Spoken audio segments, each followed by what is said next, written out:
किसी गांव में एक निर्धन ब्राह्मण अपनी पत्नी और पुत्र के साथ रहता था। ब्राह्मण को गांव से जो भी भिक्षा मिलती थी उसी से वह अपने परिवार का भरण पोषण करता था। बहुत मेहनत करने के बाद भी उनकी हालत दिन प्रतिदिन खराब होती जा रही थी, जिसके कारण वह और उसकी पत्नी बहुत परेशान रहने लगे। एक दिन ब्राह्मणी अपने पति से बोली कि मुझे अपनी कोई चिंता नहीं है स्वामी, मैं आपके साथ भूखी प्यासी रहकर भी अपना जीवन व्यतीत कर सकती हूँ, लेकिन जब मुझसे अपने बेटे की भूख प्यास नहीं देखी जाती। ब्राह्मण बोला कि मैं तुम्हारी भावनाओं को समझता हूँ प्रिय, लेकिन भाग्य के लेख को विधाता भी नहीं बदल सकता। हमारे भाग्य में निर्धन रहना ही लिखा है। ब्राह्मणी बोली कि भाग्य के भरोसे बैठे रहना मूर्खता के सिवा कुछ नहीं है। अगर इंसान कोशिश करे तो वह कर्म करके अपने भाग्य को बदल सकता है। आप कहीं प्रदेश में जाइए, मुझे विश्वास है कि आप वहाँ अच्छी कमाई करेंगे और हमारा भाग्य बदल जाएगा। ब्राह्मण बोला कि तुम्हारी बात तर्क संगत है प्रिय, मगर मुझे भिक्षा मांगने और पंडिताई के सिवा कोई काम आता ही नहीं। ब्राह्मणी बोली कि हमारे गांव में आपकी पंडिताई की कोई कदर ही नहीं है।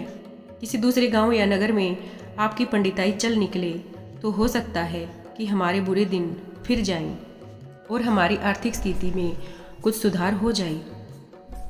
अपनी पत्नी की सलाह मानकर ब्राह्मण दूसरे नगर में पहुंच गया, परंतु वहां भी उसका दुर्भाग्य उस पर घात लगाए बैठा था। नगर में उसे कोई टके सेर पूछने वाला नहीं था। हालातों को देखते हुए वह सोचने लगा कि इस नगर से अच्छा तो उसका ही गांव था। यहाँ के नगरवासी तो पूरे नास्तिक हैं। यहाँ के लोग तो उसे भिक्षा तक भी देने को तैयार नहीं हैं।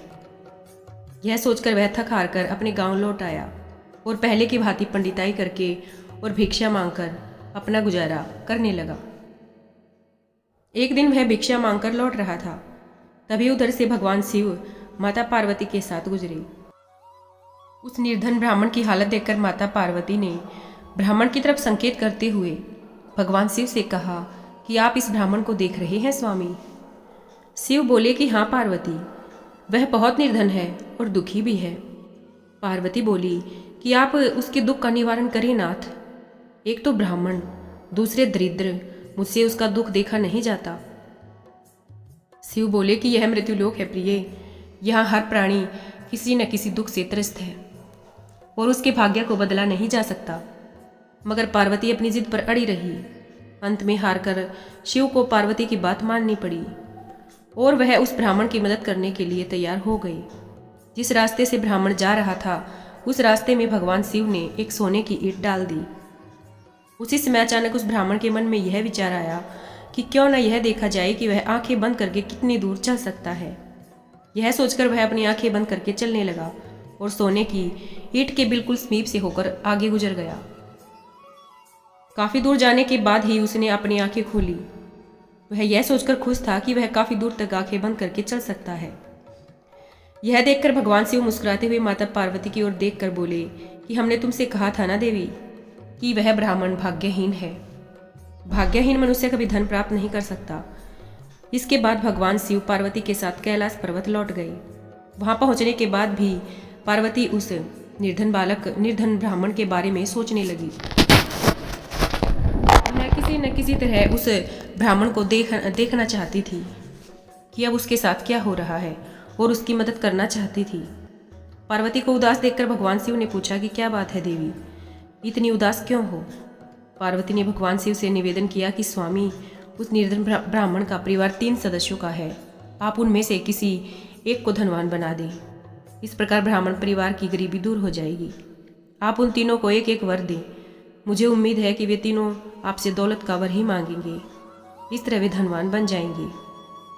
कुछ सोचकर शिव मुस्कुराए, फिर बोले कि ठीक है देवी, जैसा तुम चाहोगी वैसा ही होगा।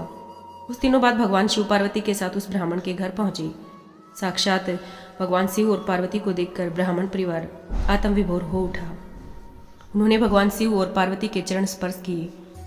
शिव बोले कि मैं तुम तीनों को एक एक वर देना चाहता हूँ। तुम तीनों अपनी इच्छा अनुसार एक एक वर मांग सकते हो। ब्राह्मणी उतावली होते हुए बोले कि हे प्रभु, पहले मुझे वर दीजिए। भगवान शिव ने कहा कि मांगो, क्या चाहती हो। काफ़ी सोचने समझने के बाद ब्राह्मणी बोली कि हे भगवान, मुझे इस दुनिया की सबसे अधिक खूबसूरत और जवान औरत बना दीजिए। मरते दम तक मेरी जवानी और सुंदरता कायम रहे। भगवान शिव ने मुस्कुराकर कहा कि तथास्तु। अगले ही पल बूढ़ी ब्राह्मणी एक जवान और खूबसूरत युवती के रूप में बदल गई। उसी समय उनके घर के सामने से गांव के जमींदार का पुत्र गुजर रहा था, जो घोड़े पर सवार था। उसने खूबसूरत ब्राह्मणी को देखा तो वह उस पर मुग्ध हो उठा। वह इस खूबसूरत ब्राह्मणी से शादी करेगा, यह सोचकर उसने ब्राह्मणी को अपने घोड़े पर बैठाया और घोड़ा अपनी हवेली की तरफ दौड़ा दिया। यह देख ब्राह्मण अपनी छाती पीटते हुए विलाप करने लगा कि हाय मेरी पत्नी।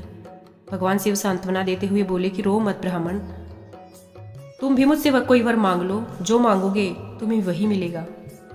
मेरी पत्नी को वापस बुला लीजिए प्रभु, मुझे इसके सिवा कुछ भी नहीं चाहिए, ब्राह्मण ने निवेदन करते हुए कहा। भगवान शिव बोले कि तथास्तु। देखते ही देखते ब्राह्मणी वहां खड़ी थी। अपनी पत्नी को अपने सामने देखकर ब्राह्मण ने राहत की सांस ली। भगवान शिव ने ब्राह्मण पुत्र से कहा कि तुम क्या वर मांगते हो बेटा।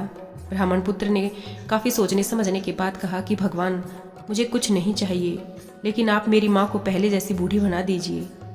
तथास्तु, भगवान शिव ने कहा और अगले ही पल ब्राह्मणी पहले की समान बूढ़ी हो गई। पार्वती ने ब्राह्मण परिवार की मूर्खता पर अपना माथा पीट लिया। पार्वती सोचने लगी कि तीनों वास्तव में ही भाग्यहीन हैं। विधि ने इनके भाग्य में जो लिख दिया है उसे देवी देवता भी नहीं बदल सकते। भगवान शिव मुस्कुराकर पार्वती की ओर देख रहे थे, जैसे पूछ रहे हों कि पार्वती अब क्या करना है। इसके बाद दोनों अंतर ध्यान हो गई। कैलाश पर्वत पर पहुंचकर पार्वती भगवान शिव से बोली कि स्वामी, आप बिल्कुल सही कह रहे थे कि भाग्य बदला नहीं जा सकता। अब मैं यह बात अच्छी तरह से समझ गई हूँ। धन्यवाद दोस्तों। Thanks for watching. Please like, share and subscribe my channel.